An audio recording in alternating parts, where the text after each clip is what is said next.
السلام عليكم ورحمة الله وبركاته. maanta waxaan rabnaa inaan xaafad meeshaan oon dhismo ilaa muddo sanad camal aan ka wadnay tusno waxayna ka kooban tahay falaad aad iyo aad u tiro badan ilaa 50 falaad ahaad aad nashqada ka arki kartaan guriga sida ay wada dhisan yihiin guriga fuulana waa kaas qayb kamid ah marka insha Allah waxaan taagnaa banaanka geedka hore hadii Ilaahay rabo gudaha baan geli doonaa laakiin sayna soo maanta waxaan wadno halkan sida aad ka arki kartaan waa beam stairs iyo short stairs macnaha marka halkan marka tiirso beamka waxa ku dhagan steelkaas macnaha dhow beamka hoos u jiisa qaybtan steel ku dhagan hoos u jiisa si qayb benawadaas kamid ay ugu fadhiistaan koos waxa la rabaa guriga in laga baneeyo qaybta ay jaranjarada galisay oo guriga laga galay oo laga fuulay marka hadii islaabi wada dheer la keen guriga soo xiraya marka stairska outside inay naqatay naqanaysa marka sida arki kartaan xaafada bar walbo banal waxa lagu qoraa magaca xaafada loo socdo ama dhismaha construction meesha uu ka socdo sida arkaasta halkan waxa meeshan dulalkan markay baashan la sameeyo dulalka sida loo gelinayaa waa lagu xiraa marka hore lagu sameeyaa marka lagu xirana oo saas ay u dhamaatana wishka baa hadhow qabana kor u qaadaya easy way and simple way si aad u fududahay marka kulli wax dhibo ma lahan insha Allah gudaha si arki doontaan marka dhow la sameeyo marka kulli insha Allah hadhowna qaybta markii guriga wada fuulo arki doontaan sida arki kartaan panelkan meeqa steel ku jirto wire-ka halkan nabada ka fiirino waxa ku jirto 1 2 3 4 5 6 7 fiilo oo straight ku jirto wax kale ma ku jiraan kor fiilo ma ku jirto straight fiiladaas wire-kaas waa ilaa gees markaan soo degano kuwan waa islaabiyada gaagaaban ee hadhow qaybta beamka ee birta ku dhiganaad ku fadhiiso doono waa 370 waa 3.7 waa wax 4 mitir ka yar weli ma garatay marka hadhow koos qolada kuwa dheer waxay fuulayaan qaybta garashka loogu talagalay ee parking-kooda waa ilaa 2 gaari ah gasho marka sida loogu talagalaba marka midka kale dad aragtana waa 800 macnaha waa 580 waa 5.8 waa wax ka yar 6 meter oo 200 meter oo 200 centimeter dhinaca bal waaye marka kulli insha Allah dad banaanka geedkan taaganahay waa full house waxa hadda wadno waa full house daboolkiisa fahmi sidoo concrete oo dhisan oo wax walba leh waa simple marka meeshan waxyaabaha ugu fiican waxay ka mid tahay wadana Soomaali kambanida waxa dhisan aan kuwaani lahay inay wadanka keensadaan qalabkan goos time-na ka baxaayo waqtina ka baxaayo qof walbana gurigiisa si fudud baa loogu dhisi lahay insha Allah barnaamijka waaweyn aan soo wadnaa kulli insha Allah marka gudaha galno hadda waa kana guriga waa sameeyna maanta ilaa 3 houses aan sameeyna different houses marka hadda steelkaas meesha saaranta u jeedaa waxay support gareysaa beamkaas riska ay meesha ku jiro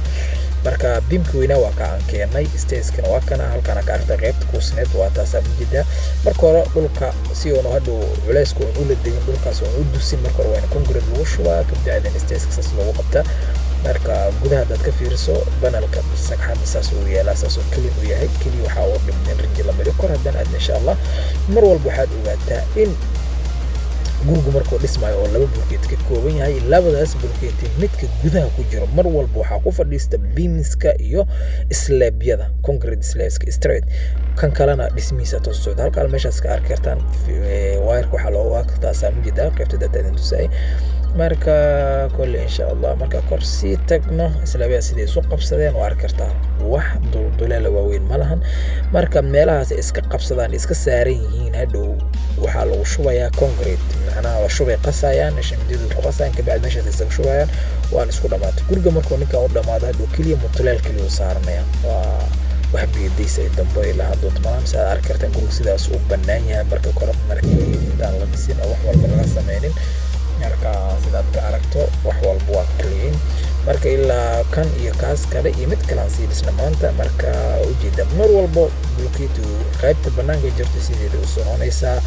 qaybta gudaha jirtana islaabida ku fadhiisanay intaanti marka hadhowna bulkeetu gudaha jiray kan kale ku sii fadhiisaa marka wax walba mar walba waa diyaar marka wariyahan waxa idin sheegay bulkeetigaas in la dhiso concrete iyo asaaska markay ku shubeen adiga 2 days ku qaatay inay daray ku noqoto ka bacdina waxay dhisaan bulkeetiga ma garatay